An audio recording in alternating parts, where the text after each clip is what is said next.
So question number 11 asks us to find the number of products in reaction CH3 thrice CH2Br CCH2Br plus NaOH. Fine. Can you help me and lead me through this question? Whenever the question says find the total number of products, we must always consider all the possible products and should not go according to the rules that which is major product, like it's a 1 degree bromide, it's an SN2 and all those things we shouldn't consider over here. Okay, we have to find the number of products. Yeah, exactly. So let us start with substitution product. Okay, so when we start with substitution products, the alkyl halide we have it over here is this one, and the nucleophile we have is OH minus. Right. So the SN2 product that we get will be OH. Right. Exactly. So this is our first product. Okay. Now we find product. This was SN2 reaction. Okay. Now we go by SN1 reaction. So in SN1 reaction, the first step will be formation of carbocation. Right. So this is a 1 degree carbocation, but by rearrangement we can easily get a 3 degree carbocation. As well. So the next step will be rearrangement of carbocation. Right. Okay. So we get Plus. this thing. Perfect. Okay. So now OH minus will attack this 3 degree carbocation to give us another first SN1 product, which is COH. So this is our second product. Lovely. Also, looking into the product, since this possesses a chiral center, so there will be two products of it. So we get this third product in this one also. Okay. So chiral center in the sense to what is the difference between these two products? 2 and 3. Like they are, these are optical isomers. Okay. Right. So they possess the same molecular formula, but when arranged in the stereo space, the arrangement will be different. So we say that whenever a chiral center is present, we actually get two products rather than one product. Oh, okay. Fine. So these are product 2 and 3. So are there any other products? Now since we have selected substitution products, now let us move on to elimination products. Right. So now moving on to elimination product.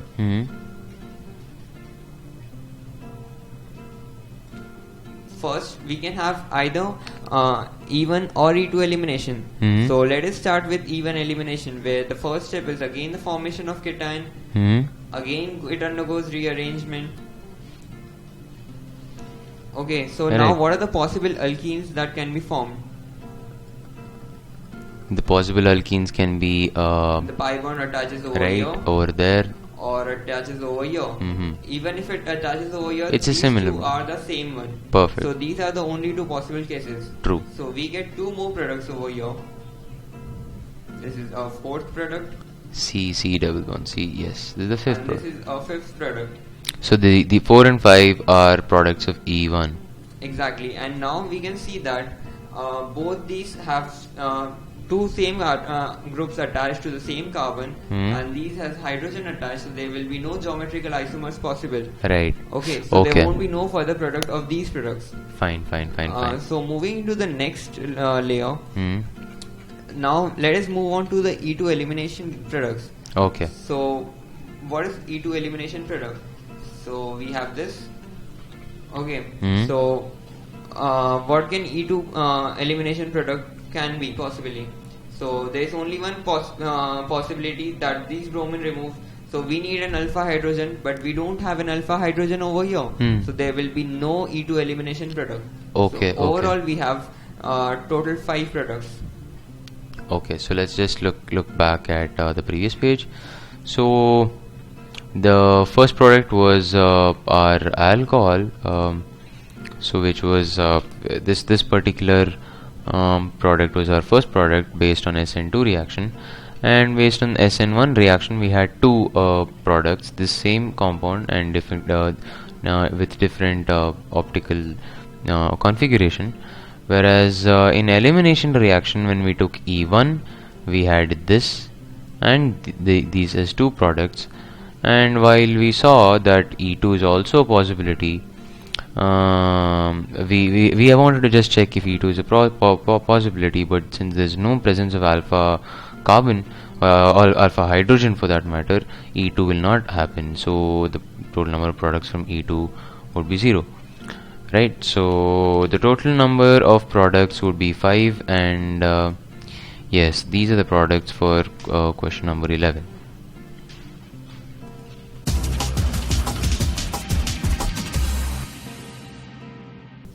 Question 12. Alkyl halide C4H9Br, which is A, reacts with alcoholic KOH and gives an alkene B, which reacts with the bromine to give dibromine C. C is transformed with sodamide to a gas D, which forms a precipitate when passed through ammoniacal AgNO3 solution. Right, so find A to D. Yeah, so how do you approach this? Starting from the last line, we can see that D forms a precipitate when reaction with ammoniacal nitrate solution. Right. So we can conclude that since D reacts with AgNO3 to give white paper T, we know that D is a terminal alkyne, as non-terminal alkynes don't react with AgNO3 solutions. Right. Okay, so our D is this one. Perfect. So we have actually arrived to D. So we now know that C on reaction with sodamide give us D. So now moving to the next step. But before that, I would like to give you the equation for equations for the last step, which is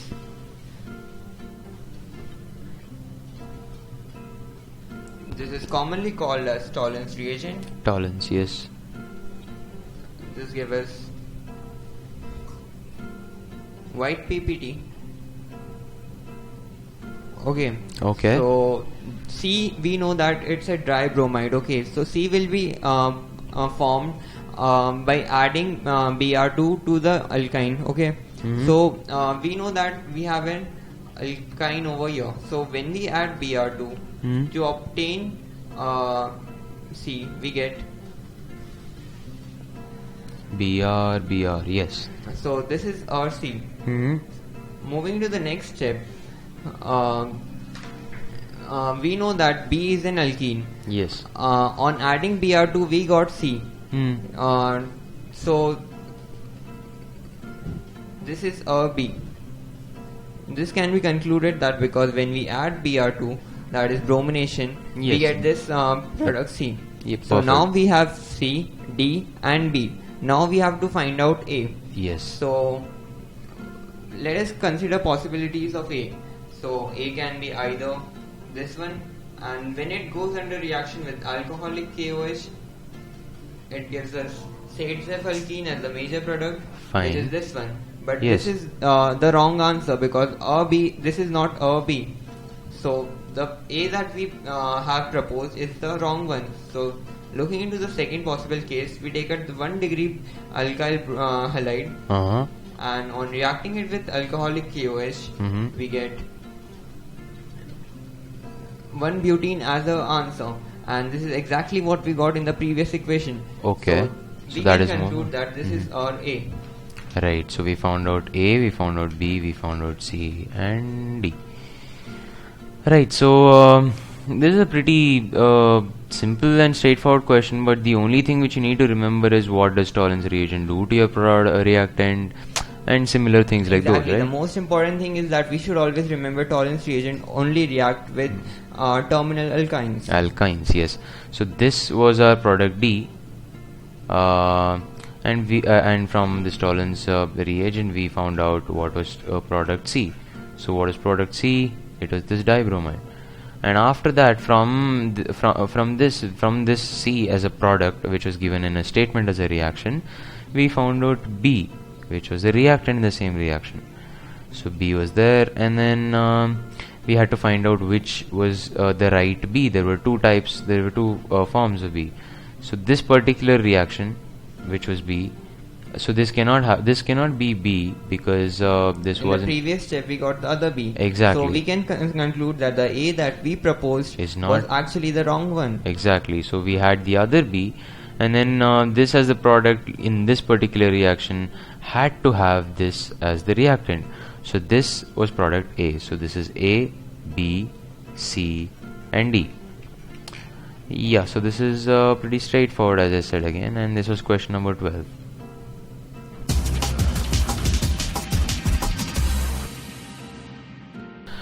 Question 13.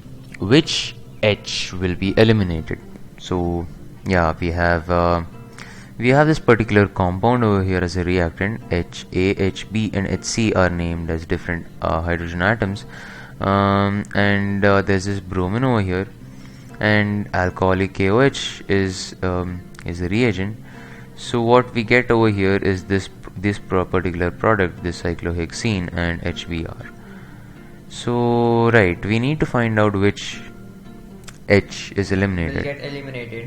We can see that the reactant is a chair form of cyclohexene, with bromine as a substituent. Yes. Okay, so we understand that elimination reaction is going on. Yeah. So we must understand one most important thing about elimination reaction is that whenever we are undergoing an elimination reaction and taking stereochemistry simultaneously, elimination will always occur with anti-elimination. Okay. Since bromine is attached at equatorial ground, so the hydrogen that has to be removed has to be from equatorial up. So Okay. this one position is axial down, so it won't do. This one is axial up, so it won't do. And HB is equatorial up, so this will do. And it should be the adjacent one because it should be an alpha hydrogen. So we can conclude that HB is the correct answer. Right. This one point must always be kept in mind that whenever we are doing elimination reaction with stereochemistry, we should always look for anti-elimination. If anti-elimination is not possible, then elimination will not take place. Had it been some other like OH over here, then elimination reaction wouldn't have taken place. And you wouldn't have gotten a cyclohexene? Exactly. Right. Fine. So this is one very major concept which you have to keep in mind. So only an equatorial up and an equatorial down will get eliminated to form this particular HBr. So if there was no hydrogen atom over here and there was some other group such as a hydroxyl group or something, it wouldn't have gotten eliminated and we wouldn't have ended up with this product. So the answer is HB. So that is question number 13.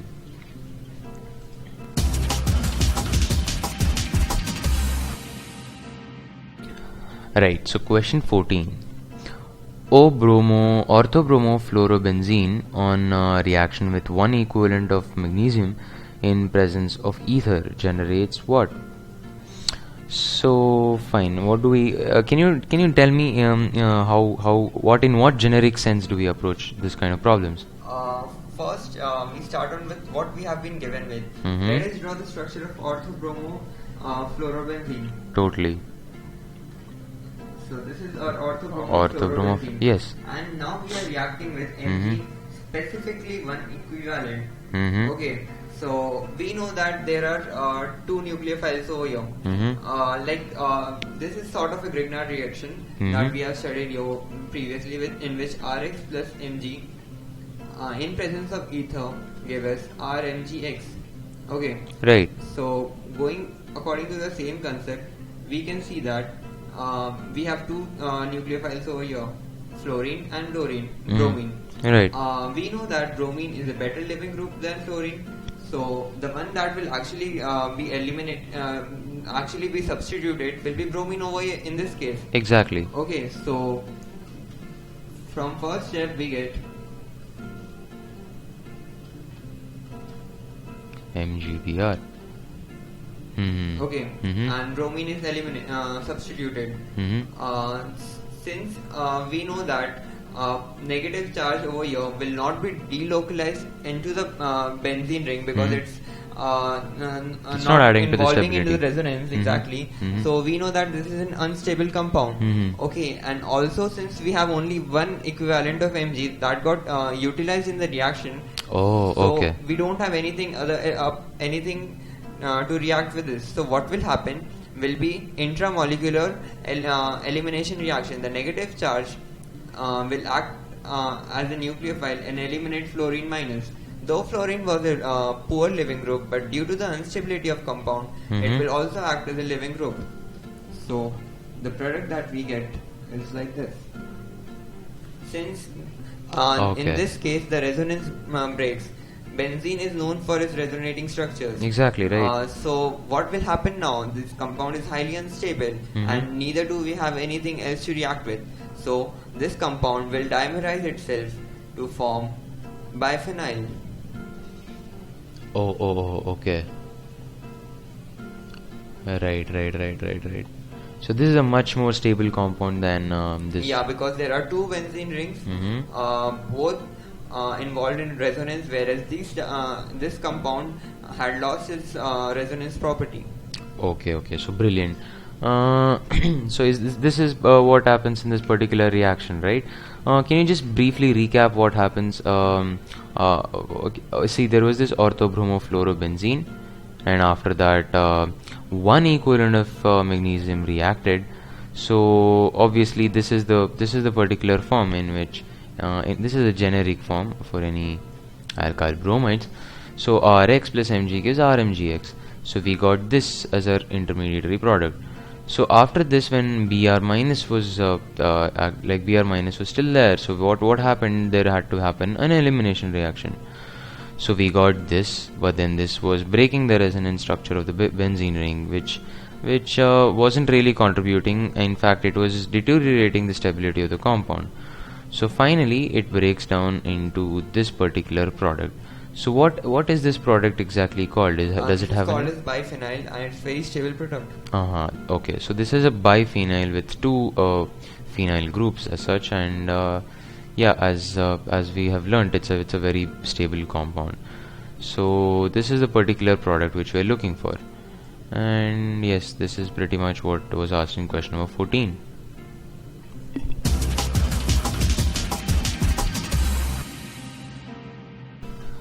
So in question 15, they have asked that in non-polar solvents, which of the following is correct order of nucleophilicity?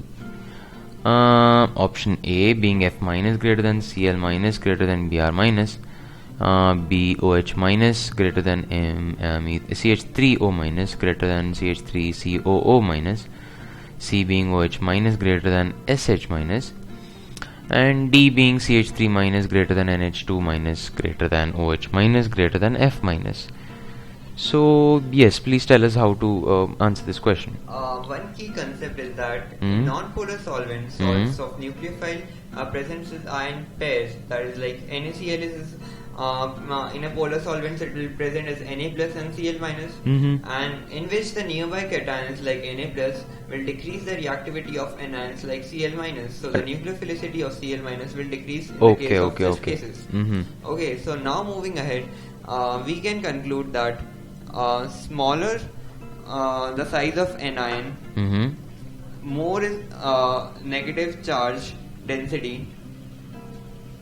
Okay, so smaller than, more is negative. Okay, so the stronger will be the anion cation attraction. Perfect. So the nucleophile will be weaker. Right. Okay, so this is the key concept, that if the size of anion is small and if we have non-polar solvent, then nucleophile will be weaker. Right. So we have to start looking at the sizes of each of these anions. Exactly. So now we can conclude that in the A1, F minus has the smallest size, so it will act as the weakest nucleophile. So the order will be Br minus, then Cl minus, then F minus. Similarly, in second one, it will be CH3COO minus. Since it's a bulky group, it will be definitely more nucleophile. Then MEO minus, then OH minus. C will be SH minus, and then OH minus, and D will be the right option, which is CH3 minus greater than NH2 minus greater than OH minus greater than F minus, because we know as we go towards right of the periodic table, size of the atoms decreases. Right.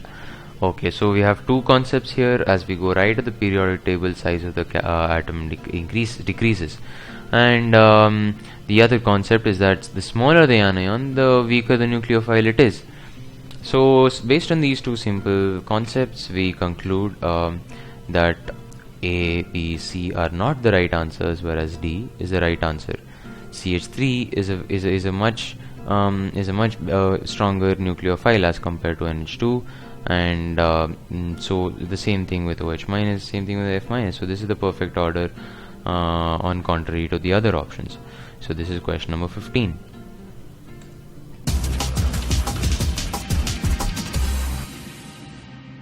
So we have question number 16, which asks us to explain two parts. A is tertiary butyl chloride is solubilized more slowly in 90% D2O, 10% dioxane than in 90% H2O and 10% dioxane solution. So fine, let's take up A beginning. So how do you approach this problem? TBuCl, okay. So tertiary butyl chloride, when the cation will be formed, okay, we can understand that it will be something like this. Yeah. Okay, so there is a positive charge on the carbon, Mhm. so it's an unstable. Right. So it has to be stabilized by solubilization. So how does it actually get stable? Can you just briefly tell me what solubilization means? When there is a positive charge on atom, it's unstable. Okay, Uh-huh. so it will go in interaction with other components present, form bonds with opposite charges. Hmm. The energy released from that will help in the stabilization of the cation or the anion. Okay, fine. Okay, so Mhm. there will be a negative charge in the oxygen, Right. so that C plus will be solubilized by this minus, Mhm. and the Cl minus that was being eliminated from over here Mhm. will be solubilized by hydrogen. Right. So now in the first part we have two cases, that is Cl minus being solubilized by hydrogen and Cl minus being solubilized by deuterium. Yes. Okay, so size of deuterium is greater than size of hydrogen. So we know that the H bond formed by hydrogen will be much stronger and stable than the deuterium. bonds formed by deuterium. Right. So we can conclude that in the 90% H2O, 10% dioxane will act as a better solubilizing agent than 90% D2O and 10% dioxane. Okay, fine. So, right, this was part A. Now let's go to part B. So, part B asks us to explain how tertiary butyl chloride is solubilized much faster than 2-chloro-1,1,1-trifluoro-2-methyl propane. Okay, Cool. So, yeah. So how let's solve part B over here, so right? let us first Mhm. draw their structures and understand what are the cations that will be formed. So these are the two cations that will be formed. Okay, this Okay. one will be in the tertiary butyl chloride, and this one will be in the case of 1,1,1 2-chloro, 1,1,1 trifluoro, Yes. 2-methyl propane. Uh-huh. So we know that CF3 has a strong minus I effect. Okay, Hmm. so we know that these positive charge will be more unstable because of the minus I, strong minus I effect exerted by CF3 group. Okay, so Okay. the cation formed is much more less stable, so less extent of solubilisis will be required to solvate this one compared to this one. So we know that T-butyl chloride is solubilized much faster than 2-chloro-1,1,1-trifluoro-2-methyl propane, just because the minus I effect of CF3 adds to the instability of the cation formed. Okay. So brilliant. This was a pretty simple question, but it was a conceptual question more or less, and we had a lot to learn from this question, and we can refer to the theory part for more questions and concepts as such. So yeah, this was question number 16.